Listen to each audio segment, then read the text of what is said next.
And this is something that I get asked about this a lot. Why we work on the rotation if we aren't going to get beat baseline. If that's part of our rules, we can't get beat baseline, then why do we work on rotating along the baseline, which is what we're going to do right now. Two things. One, they're not supposed to get beat baseline, but they're going to. At the offensive end of the floor, we talk about taking care of the basketball. We don't want to turn the ball over.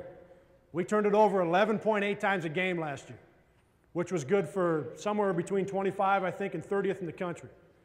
11.8 times.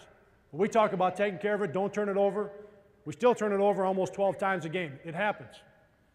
Same thing at this end. In our man-to-man defense, we're not supposed to get beat baseline. In live gameplay, it's going to happen. So what do we do when it happens? My answer until January of last year was it better not happen. If it happens too many times to the same guy, we'll put somebody else in. We started working on this rotation in January last year, and it made us a much better team. It's going to happen. Our guys need to know what to do when it happens. Now, we don't want it to happen very often, but it's going to happen. The other thing this does is really teaches them how to play. This teaches them how to play. When they've got to rotate and talk and come out of those rotations, cover different guys, they're playing as a team.